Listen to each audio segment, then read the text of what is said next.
கண்ணு, இதில் அம்மா சிறுக சிறுக சேமித்த பணம் அங்கே இங்கேன்னு கடனை வாங்கி 30,000 ரூபா வச்சுருக்கையா. எடுத்துன்னு போய் ஏதோ கோச்சிங் கிளாஸ்ன்னு சொன்னல, அதுக்குமே கட்டிட்டியா? ஏகமா அந்த பணம்? அதான் சொல்கிறேன்ல, கொஞ்சம் கொஞ்சமாக அம்மா சிறுக சிறுக சேமிச்சையா. எப்படியாவது பாஸ் பண்ணிடுவேன்னு முழு நம்பிக்கை அம்மாவுக்கு மேலே இருக்குடா.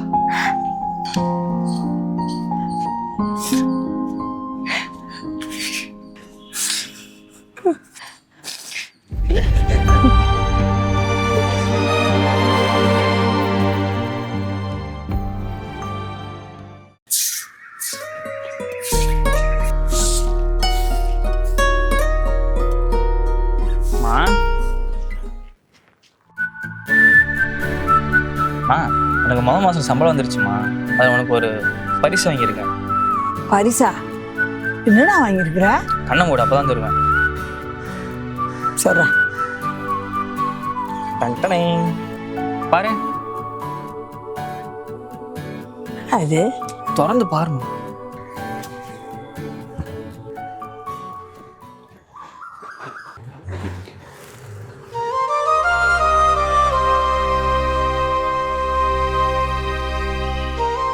இது எப்படி எனக்கு தெரியும்னு பார்த்தியா? நீ எனக்கு அன்னைக்கு கோச்சிங் சென்டருக்கு காசு கொடுத்தல, இப்போ இந்த புடவை விற்றதை பக்கத்து வீட்டாக்கா பார்த்து அன்னைக்கே என்கிட்ட சொல்லி ரொம்ப வருத்தப்பட்டாங்கம்மா. நான் உடனே கடைக்காரங்கிட்ட போய் பார்த்து அவங்க காலில் விழுந்து கெஞ்சினேன், இந்த புடவை யாருக்கும் கொடுக்காதீங்கன்னு. நானே அவர்கிட்ட சொன்னேன், இதை 3 மடங்கு காசு கொடுத்து நானே வாங்கிக்கிறேன் அப்படின்னு. அன்னைக்கு முடிவு பண்ணம்மா, அப்பா ஆசையாக இருக்க ஒரே ஒரு புடவை இது ஒன்று தான், இது வந்துட்டு எப்பயாச்சும் மீட்டு கொடுத்துடனேன். அன்னிலேருந்து பகலா வெறித்தனமாக படித்தம்மா. இன்னைக்கு என் மாதம் சம்பளம் வந்துருச்சு. இன்னொன்னே உன் புடவையை மீட்டுட்டம்மா.